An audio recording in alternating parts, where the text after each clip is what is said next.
All right, everybody. So today I'll be talking with y'all about concussions, the signs and symptoms that can come with them, and mostly what the protocols that we follow as a hospital, along with the state guidelines that we adhere to. So first, we're going to do a little introduction. We'll do an overview on what concussions are. We'll touch on second impact syndrome, reviewing the different state laws for both Louisiana and for Mississippi, and our policy that goes with that as well. So to start off, the brain is by far the most complex organ of the body. And because of that, if you sustain some kind of injury to it, the symptoms can vary very widely, from headaches to nausea to even a personality change.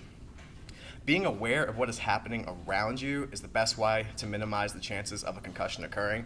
So when your athlete's out there on the field, if they are honed in to things that are happening around them, that'll give them the opportunity to prepare better if some kind of awkward hit or collision is coming their way.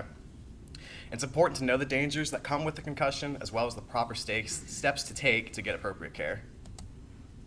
So according to the CDC, a concussion is defined as a mild traumatic brain injury that's usually caused by some kind of bump or a hit to the head. This causes the head and brain to move forward and backwards, and this can also cause the brain to bounce off the inside of the skull, which can create chemical changes to it. So here we've got a video that can help further explain concussions.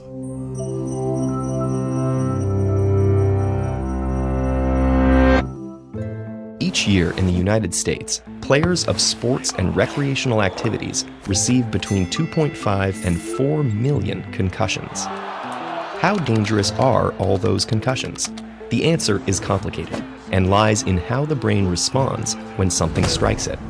The brain is made of soft, fatty tissue with a consistency something like Jell-O. Inside its protective membranes and the skull's hard casing, this delicate organ is usually well shielded. But a sudden jolt can make the brain shift and bump against the skull's hard interior. And unlike Jell-O, the brain's tissue isn't uniform. It's made of a vast network of 90 billion neurons, which relay signals through their long axons to communicate throughout the brain and control our bodies. This spindly structure makes them very fragile, so that when impacted, neurons will stretch and even tear. That not only disrupts their ability to communicate, but as destroyed axons begin to degenerate, they also release toxins, causing the death of other neurons too. This combination of events causes a concussion. The damage can manifest in many different ways, including blackout, headache, blurry vision, balance problems, altered mood and behavior, problems with memory, thinking, and sleeping, and the onset of anxiety and depression. Every brain is different, which explains why people's experiences of concussions vary so widely. Luckily, the majority of concussions fully heal and symptoms disappear within a matter of days or weeks. Lots of rest and a gradual return to activity allows the brain to heal itself. On the subject of rest, many people have heard that you're not supposed to sleep shortly after receiving a concussion because you might slip into a coma. That's a myth. So long as doctors aren't concerned there may also be a more severe brain injury, like a brain bleed, there's no documented problem with going to sleep after a concussion. Sometimes, victims of concussion can experience something called post-concussion syndrome, or PCS. People with PCS may experience constant headaches, learning difficulties, and behavioral symptoms that even affect their personal relationships for months or years after the injury. Trying to play through a concussion, even for only a few minutes, or returning to sports too soon after a concussion, makes it more likely to develop PCS. In some cases, a concussion can be hard to diagnose because the symptoms unfold slowly over time. That's often true of subconcussive impacts, which result from lower impact jolts to the head than those that cause concussions. This category of injury doesn't cause noticeable symptoms right away, but can lead to severe degenerative brain diseases over time, if it happens repeatedly. Take soccer players, who are known for repeatedly heading soccer balls. Using a technique called diffusion tensor imaging, we're beginning to find out what effect that has on the brain. This method allows scientists to find large axon bundles and see how milder blows might alter them structurally. In 2013, researchers using this technique discovered that athletes who had headed the ball the most, about 1,800 times a year, had damaged the structural integrity of their axon bundles. The damage was similar to how a rope will fail when the individual fibers start to fray. Those players also performed worse on short-term memory tests. So even though no one suffered full-blown concussions, these subconcussive hits added up to measurable damage over time. In fact, researchers know that an overload of subconcussive hits is linked to a degenerative brain disease known as chronic traumatic encephalopathy, or CTE. People with CTE suffer from changes in their mood and behavior that begin appearing in their 30s or 40s, followed by problems with thinking and memory that can, in some cases, even result in dementia. The culprit is a protein called tau. Usually, tau proteins support tiny tubes inside our axons, called microtubules. It's thought that repeated subconcussive hits damage the microtubules, causing the tau proteins to dislodge and clump together.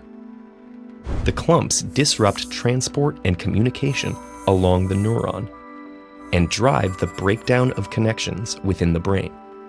Once the tau proteins start clumping together, they cause more clumps to form and continue to spread throughout the brain even after head impacts have stopped.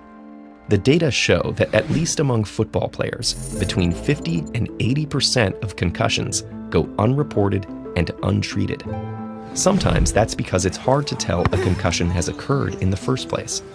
But it's also often due to pressure or a desire to keep going despite the fact that something's wrong. This doesn't just undermine recovery, it's also dangerous. Our brains aren't invincible.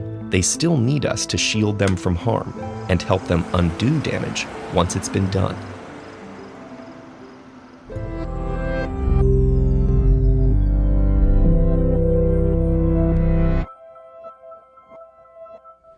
So while that video is certainly really heavy on the terminology that comes with it, it just more reinforces the fact that concussions are a very complex system of things going wrong in the brain, and that's why it's important that we take the proper care with it.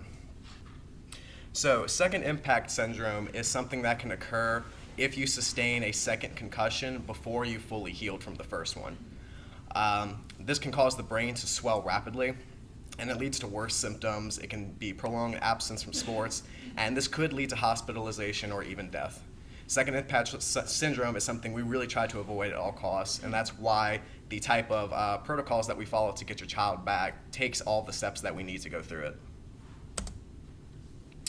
Now, according to the LHSAA, MAS, and state laws, any player who exhibits signs, symptoms, or behaviors consistent with a concussion, such as loss of consciousness, headache, dizziness, confusion, shall be immediately removed from the contest and shall not return to play until cleared by an appropriate healthcare professional, which, for the most part in our settings, is going to be the athletic trainer. You'll see in football, referee, if somebody goes down, they come up and they're kind of staggering all over the place. They're going to send them to us. We're going to double check with them and make sure that everything's right, and then we'll make the call whether or not that they're safe enough to go back out there or if they need further care.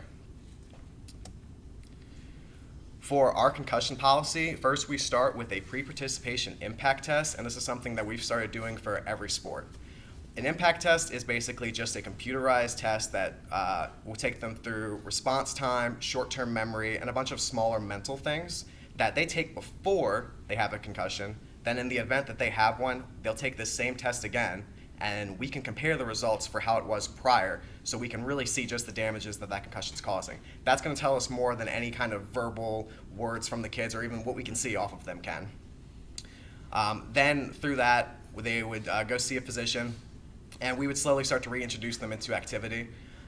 We do have, for each sport, we have a sport-specific return to play. So as we get more towards the end of it and they're starting to do things that are specific to their sport, we'll be making sure that that kind of protocol matches that. So it wouldn't make sense for me to do a swimming return to play protocol on somebody who's in football. So that's just the nature of why we have these different ones. And these are our references. Any questions?